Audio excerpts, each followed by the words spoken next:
Good evening, my brothers and sisters. Welcome to day number 37, February 6th. This is my oasis today. It's been a long day, and I usually record tomorrow's reading in the morning, the day prior, which is today. But I went to see my grandson's basketball game, which it was the cutest thing in the world. And after that, I just went to work. And it's been a rainy day, so that's why I chose a rainy theme. And it's been cold. So needless to say, it wasn't fun working today because I do Shipt, which is the app where you order your groceries or items from Target. So I do the shopping and deliver it, which is an amazing self-employment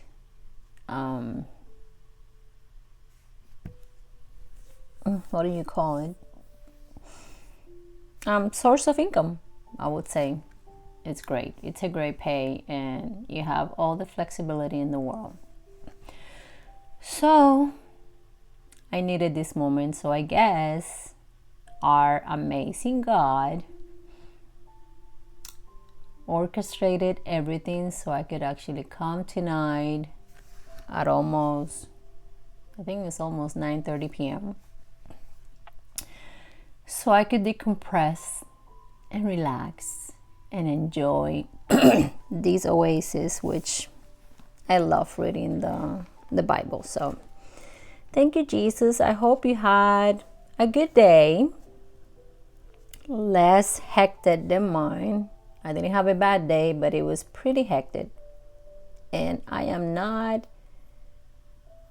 fond of the cold weather.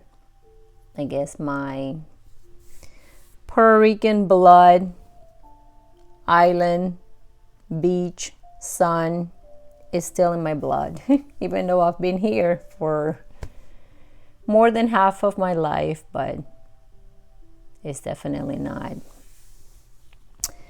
my preference. So here we are. Welcome to our oasis tonight. We're going to be reading tonight from Exodus 23, 14 through 25, verse 40.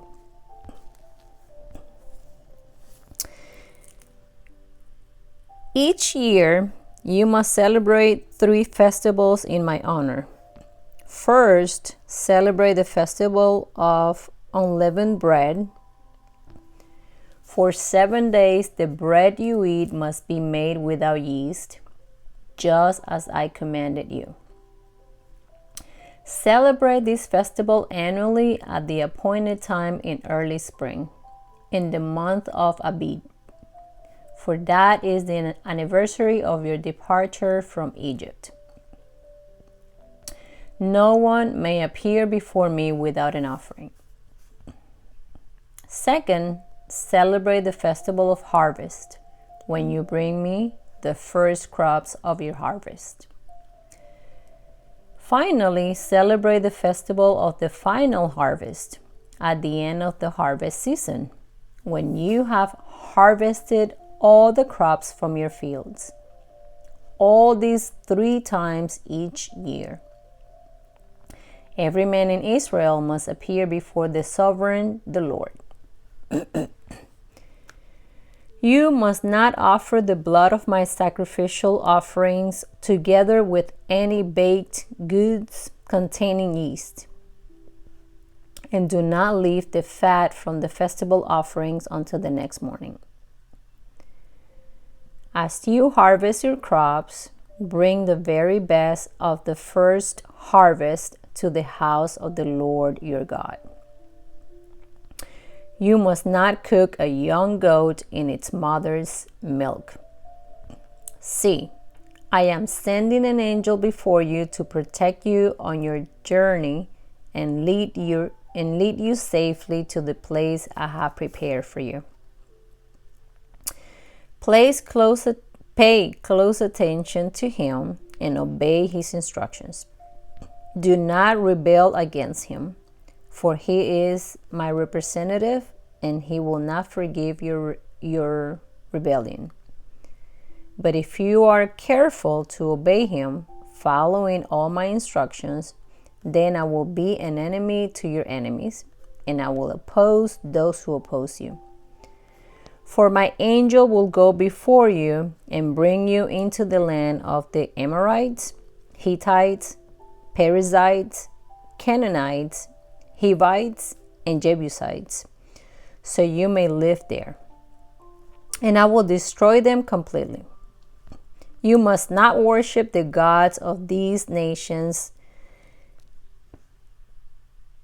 or serve them in any way or imitate their evil practices.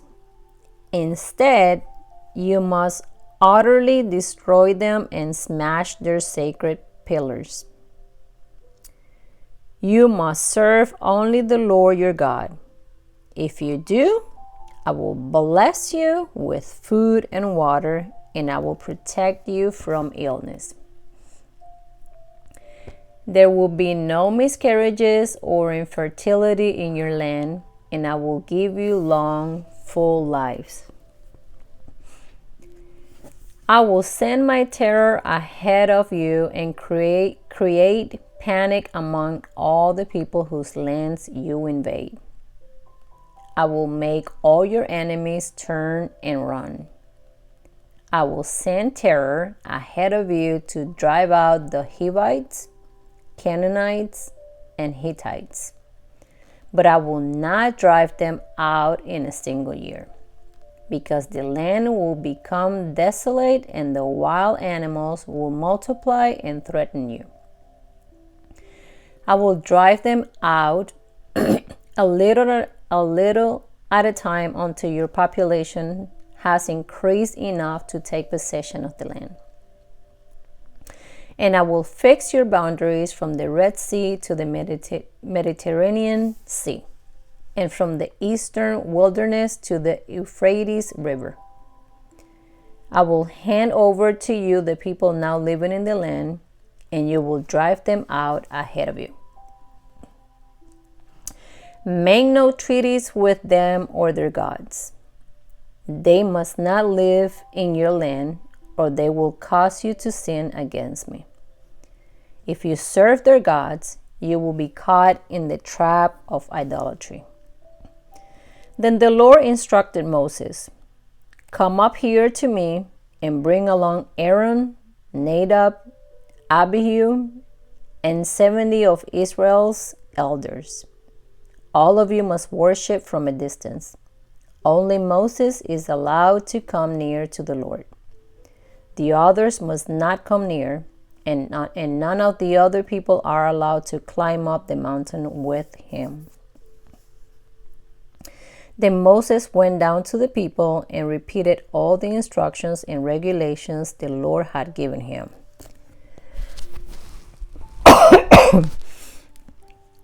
All the people answered with one voice, "We will do everything the Lord has commanded." Then Moses carefully wrote down all the Lord's instructions. Early the next morning, Moses got up and built an altar at the foot of the mountain. He also set up 12 pillars, one for each of the 12 tribes of Israel. Then he sent some of the young Israelite men to present burnt offerings and to sacrifice bulls as peace offerings to the Lord. Moses drained half the blood from these animals into basins. The other half he splattered against the altar. Then he took the book of the covenant and read it out loud to the people. Again, they all responded, "We will do everything the Lord has commanded. We will obey." Then Moses took the blood from the basins and splattered it over the people, declaring, "Look, this blood confirms the covenant the Lord has made with you in giving you these instructions." Then Moses, Aaron, Nadab, Abihu, and the 70 elders of Israel climbed up the mountain. There they saw the God of Israel. Under his feet there seemed to be a surface of brilliant blue lapis lazuli, as clear as the sky itself. And though these nobles of Israel gazed upon God, he did not destroy them. In fact, they ate a covenant meal, eating and drinking in his presence. Then the Lord said to Moses, "Come up to me on the mountain. Stay there, and I will give you the tablets of stone on which I have inscribed the instructions and commands, so you can teach the people." So Moses and his assistant Joshua set out, and Moses climbed up the mountain of God. Moses told the elders, "Stay here and wait for us until we come back. Aaron and Hur are here with you. If anyone has a dispute while I am gone, consult with them." Then Moses climbed up the mountain, and the cloud covered it, and the glory of the Lord settled down on Mount Sinai, and the cloud covered it for 6 days. On the 7th day, the Lord called to Moses from inside the cloud. To the Israelites at the foot of the mountain, the glory of the Lord appeared at the summit like a consuming fire. Then Moses disappeared into the cloud as he climbed higher up the mountain. He remained on the mountain 40 days and 40 nights. The Lord said to Moses, "Tell the people of Israel to bring me their sacred offerings. Accept the contributions from all whose hearts are moved to offer them.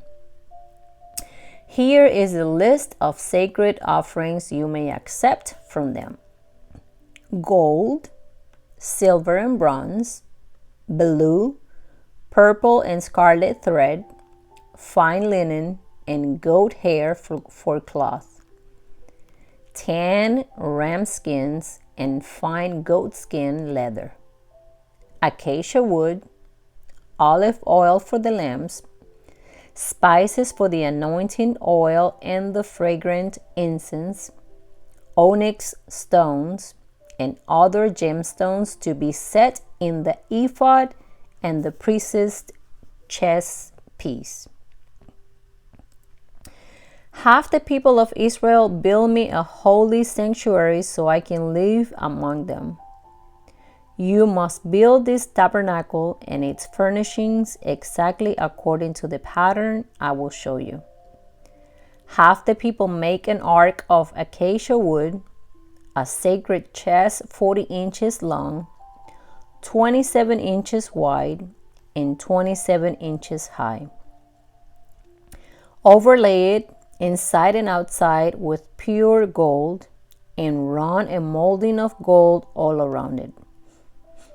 Cast 4 gold rings and attach them to its 4 feet, 2 rings on each side. Make poles from acacia wood and overlay them with gold.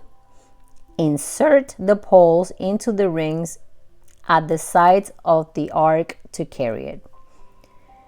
These carrying poles must stay inside the rings. Never remove them. When the ark is finished, place inside it the stone tablets inscribed with the terms of the covenant, which I will give to you. Then make the arks cover the place of atonement. The place of atonement from pure gold. It must be 45 inches long and 27 inches wide. Then make 2 cherubim from hammered gold and place them on the 2 ends of the atonement covered. Mold the cherubim on each end of the atonement cover, making it all of one piece of gold. The cherubim will face each other and look down on the atonement cover. With their wings spread above it, they will protect it. Place inside the ark the stone tablets inscribed with the terms of the covenant which I will give to you. Then put the atonement cover on top of the ark. I will meet with you there and talk to you from above the atonement cover between the gold cherubim that hover over the ark of the covenant. From there I will give you my commands for the people of Israel. Then make a table of acacia wood, 36 inches long, 18 inches wide, and 27 inches high. Overlay it with pure gold and run a gold molding around the edge. Decorate it with a 3-inch border all around and run a gold molding along the border. Make 4 gold rings for the table and attach them at the 4 corners next to the 4 legs. Attach the rings near the border to hold the poles that are used to carry the table. Make these poles from acacia wood and overlay them with gold. Make special containers of pure gold for the table, bowls, ladles, pitchers, and jars to be used in pouring out liquid offerings. Place the bread of the presence on the table to remain before me at all times. Make a lampstand of pure hammered gold. Make the entire lampstand and its decorations of one piece, the base, center stem, lamp cups, buds, and petals. Make it with 6 branches going out from the center stem, 3 on each side. Each of the 6 branches will have 3 lamp cups shaped like almond blossoms, complete with buds and petals. Craft the center stem of the lampstand with 4 lamp cups shaped like almond blossoms, complete with buds and petals. There will also be an almond bud beneath each pair of branches where the 6 branches extend from the center stem. The almond buds and branches must all be of one piece with the center stem, and they must be hammered from pure gold. Then make the 7 lamps from the lampstand and set them so they reflect the light forward. The lamp snuffers and trays must also be made of pure gold. You will need 70 pounds of pure gold for the lampstand and its accessories. Be sure that you make everything according to the pattern I have shown you here on the mountain.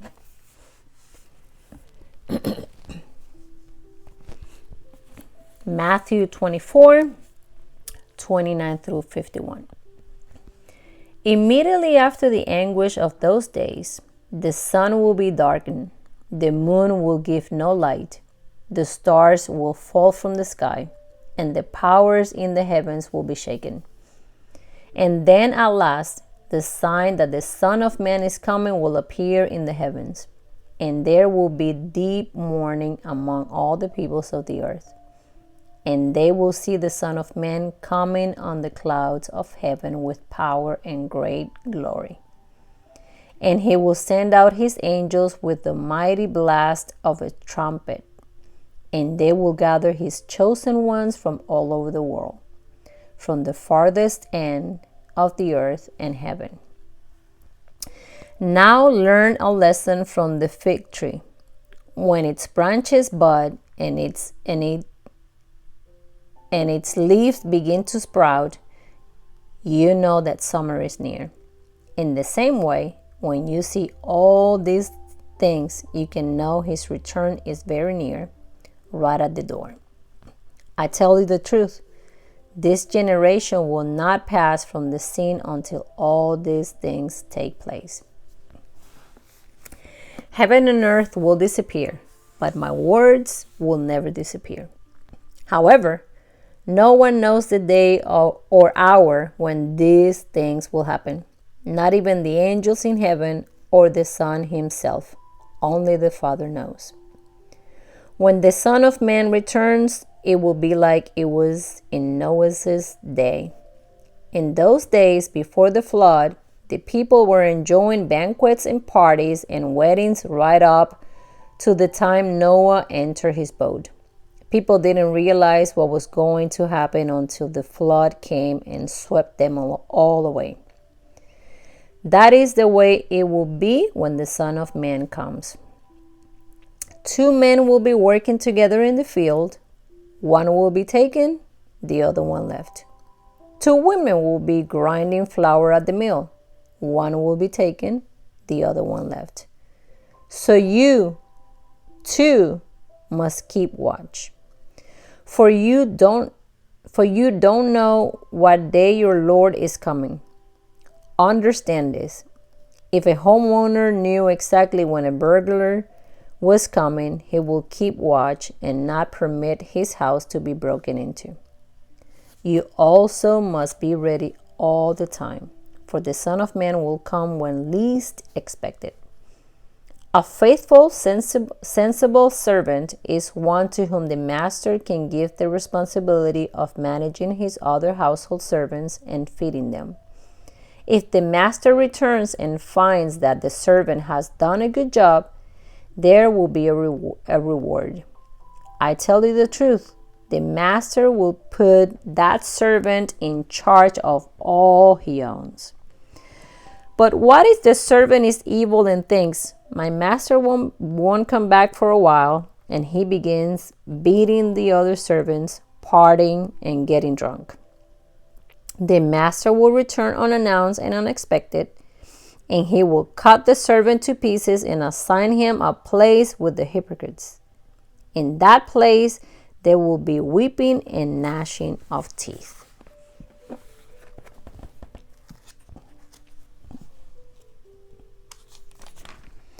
Psalm 30, 1 through 12. I will exalt you, Lord, for you rescue me.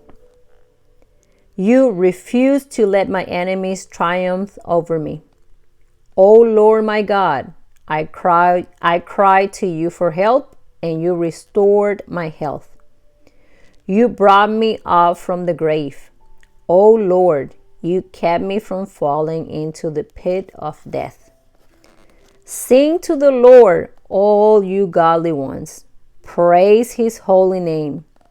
For his anger lasts only a moment, for his favor lasts a lifetime. Weeping may last through the night, but joy comes with the morning. When I was prosperous, I said, nothing can stop me now. Your favor, O Lord, made me as secure as a mountain. Then you turned away from me, and I was shattered. I cried out to you, O Lord. I begged the Lord for mercy, saying, what would you gain if I die? If I sink into the grave? Can my dust praise you? Can I tell of your faithfulness? Hear me, Lord, and have mercy on me. Help me, O Lord. You have turned my mourning into joyful dancing. You have taken away my clothes of mourning and clothed me with joy, that I might sing praises to you and not be silent. O Lord my God, I will give you thanks forever. Proverbs 7, 24 through 27. So listen to me, my sons, and pay attention to my words. Don't let your heart stray away toward her. Don't wander down her wayward path. for she has been the ruin of many. Many men have been her victims. Her house is the road to the grave. Her bedroom is the den of death. Amen. Thank you, Jesus, for another day. I will be seeing you tomorrow for day number 38, February 7th. And I just wanted to tell you something. Remember that I told you that I'm going to be taking you all over the world? Well, guess what? We are going to Europe next month. So we're going to be reading from France, Germany, and Switzerland. Maybe somewhere else, but I'll let you know. So I'm super excited about that. I'm super excited to read the word in Europe. I mean, what an honor. I'm telling you. I have no clue why, but I have to thank my Lord for providing this honor of reading His Word wherever I go. And next month, we're going to be reading from Europe. So praise the Lord for His amazing favor. And just stay tuned. Like I said, it's going to be amazing. So have a great night. If you read it tonight, or a great morning tomorrow morning, great afternoon, or an incredible evening tomorrow. God bless you. Have an amazing day tomorrow, Sunday at church. I will be seeing you tomorrow. God bless you.